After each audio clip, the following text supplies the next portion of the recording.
This is the most expensive and technologically advanced aircraft of the Russian Federation. The total estimated cost of the aircraft and its onboard equipment is approximately $300 to $330 million.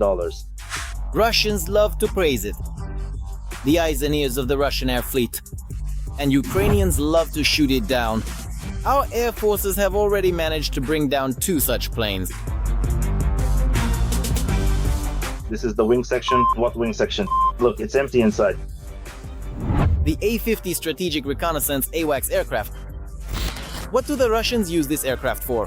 What have the Ukrainian armed forces learned to shoot it down with? And what impact does the loss of each such aircraft have? We'll talk about this today on Arsenal.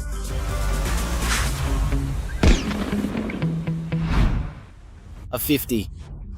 The Soviet-Russian long-range airborne early warning aircraft, created on the basis of the Il-76 transport aircraft.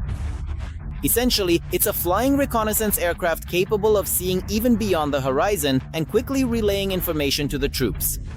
In fact, it is an advanced airborne command and control station that manages and coordinates all complex aviation operations within the entire geographical region it oversees. It is fully equipped with a sophisticated radar system featuring a large, high-performance rotating antenna, which is capable of providing detailed surveillance, and it is capable of scanning, in this case, our Ukrainian territory in depth when it comes to aerial targets up to 500 kilometers and about up to 200 kilometers for other targets. It can even distinguish ground targets, such as columns of tanks.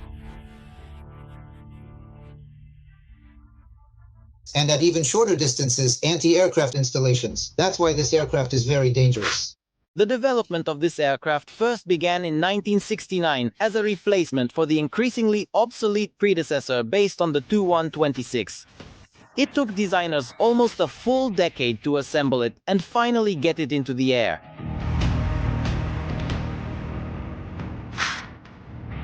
This first occurred for the very first time in the year 1978. The majority of the time was spent testing the surveillance equipment, since the aircraft itself had long been in service. 3 IL-76s were equipped for this purpose, on which experiments were conducted mainly to improve the radar, electronic warfare system, and other technical components. In 1990, the A-50 was finally adopted into service.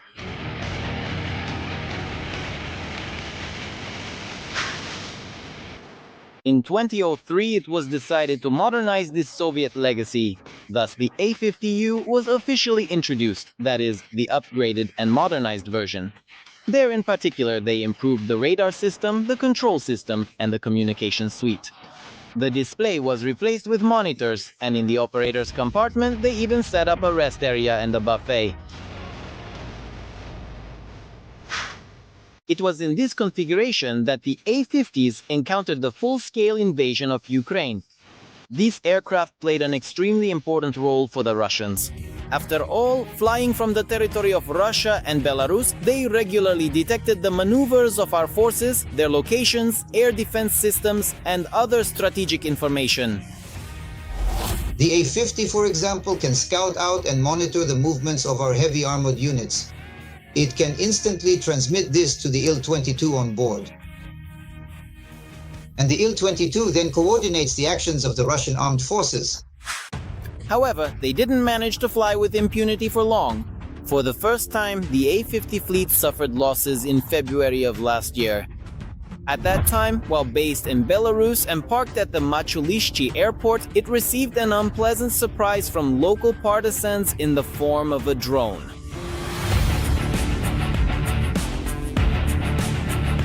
The specific aircraft that was blown up was actually the most recent addition to their fleet. It was officially delivered to the Russian Aerospace Forces on December 29, 2021. In fact, this was just 2 months before the full-scale war began. But damaging doesn't mean destroying, our special services thought. And this year they introduced a new concept for fighting the A-50. On the old New Year, over the Sea of Azov, the A-50U AWACS was sent to the bottom. Following the significant loss of the cruiser Moskva. In terms of both finances and human resources, this represents the single most serious loss since the start of the conflict. After all, this time they managed to hit an even more advanced plane, SATS. It was officially put into operation during the full-scale war. The very latest modernized A-50 aircraft. There were 16 people on board. Back in Soviet times, the original cost was $280 million. Now, taking modernization into account, it is approaching even more, somewhere around $500 million. So, in both respects, it is an extremely expensive machine. And most importantly, the Russians have very few of them. Moreover, the fact that it fell into the sea completely deprived Russia of having any opportunity to somehow use the surviving multi-million-dollar components, which, under these strict sanctions, the Russians are unable to obtain.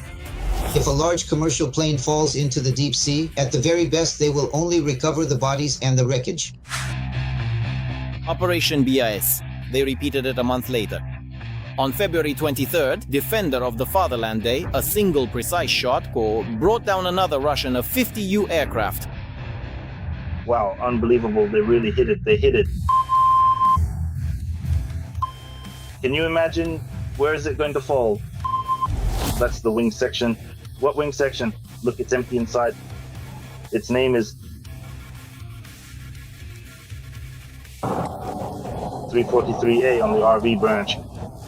According to military experts, just these two sophisticated aircraft alone could have cost the Russian Federation about $1 billion in less than 2 months, especially if you take into account the need to train new crews.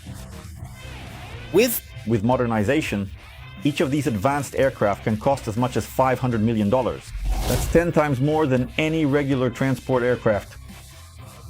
Times more expensive than the most expensive Russian strategic bomber, the Tu-160. So what secret weapon did Ukraine use in its fight against the flying reconnaissance aircraft? The downing of the planes clearly happened with the help of an anti-aircraft missile system. In January, analysts believed that the A-50 was hit by a Patriot system, while in February, Ukraine likely used its own weapon. The main theory being discussed is the use of the S-200 surface-to-air missile system, the so-called Angara, which utilizes long-range missiles capable of destroying targets at distances of up to 250 kilometers. Moreover, if we are specifically talking about the Angara S-200 system, this system was developed specifically to destroy aircraft, AWACS. It is also difficult to overestimate the military loss for Russia from losing these aircraft. Now, the A-50's reconnaissance route will have to be moved further away from the Ukrainian border.